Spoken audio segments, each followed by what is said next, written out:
साल 2024 के गर्मियों में उत्तर प्रदेश के बहराइच जिले के महसी तहसील के गांव में रातें और भी लंबी और डरावनी हो गई थीं। गांव के बच्चे अब खुले आंगन में सोने से डरते थे। बुजुर्गों ने कहना शुरू कर दिया था, रात होते ही दरवाजे कसकर बंद कर लेना, जंगल का साया अब गांव में उतर आया है। गांव खिरिया में 3 साल की राधा अपनी मां की गोद में खेल रही थी। रात का अंधेरा गहराता ही था कि अचानक झाड़ियों से कुछ हलचल हुई। राधा की मां ने पलट कर देखा तो उसकी चीख निकल गई। एक भेड़िया झपट कर बच्ची को खींच ले गया। लोगों ने मशालें लेकर पीछा किया, पर सिर्फ खून के निशान और फटे कपड़े मिले। उस रात गांव की नींद हमेशा के लिए छिन गई। अगले ही हफ्तों में 50 से ज्यादा गांव इस भय के घेरे में आ गए। कहीं सोते हुए बच्चे गायब हो जाते, कहीं औरतें खेत से लौटते वक्त जख्मी हो जातीं।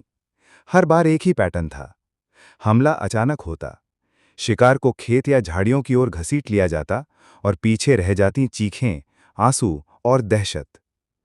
गांव वाले कहते, ये कोई साधारण जानवर नहीं, बदला लेने वाले भेड़िए हैं। जैसे जैसे मौतों की संख्या बढ़ी, जिला प्रशासन ने ऑपरेशन भेड़िया शुरू किया। दर्जनों फॉरेस्ट गार्ड, पीएसी और पुलिस जवान गांवों में उतारे गए। ड्रोन, थर्मल कैमरे और नाइट विजन गॉगल्स लगाए गए। खेतों में पिंजरे और मांस के टुकड़े रखे गए।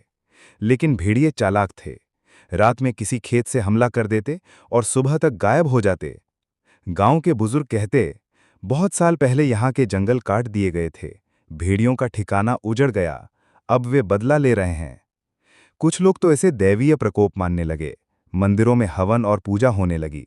औरतें बच्चों के गले में नींबू मिर्च बांधकर सोती। सितंबर 2024 की एक रात कैमरे में पहली बार 5 भेड़ियों का झुंड कैद हुआ। उनमें से एक बड़ा और ताकतवर अल्फा भेड़िया।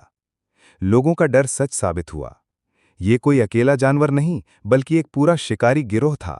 सरकार ने घोषणा की, किसी भी हाल में इनका खात्मा करना होगा। लोगों ने सोचा था कि अब खतरा टल गया, लेकिन जून 2025 में फिर वही हादसा हुआ। एक मां की गोद से 2 साल का बच्चा भेड़िया उठा ले गया। शव पास के गन्ने के खेत में मिला। पूरा बहराइच फिर से कांप उठा। अब की बार डीएनए टेस्ट से साफ हुआ कि ये काम भेड़ियों का ही था, न कि सियारों का। जुलाई की एक बरसाती रात गांव सज्जनपुर में 12 साल का दीपक खेत से लौट रहा था। अचानक भेड़िया झपटा। गांव वालों ने शोर मचाया और मशाल लेकर दौड़े। दीपक गंभीर रूप से घायल हुआ, मगर इस बार लोग भेड़िए को देख सके। ड्रोन सर्विलांस से उसका पीछा किया गया और 3 दिन बाद पिंजरे में कैद कर लिया गया। गांव में पहली बार राहत की सांस ली गई। भेड़ियों को पकड़कर प्रशासन ने ऑपरेशन भेड़िया की सफलता घोषित की। लेकिन गांव के बुजुर्ग अब भी कहते हैं, भेड़ियों का साया खत्म नहीं हुआ। जब तक जंगल और इंसान का संघर्ष रहेगा, किसी रात फिर दरवाजे पर वही खरोंच सुनाई दे सकती है।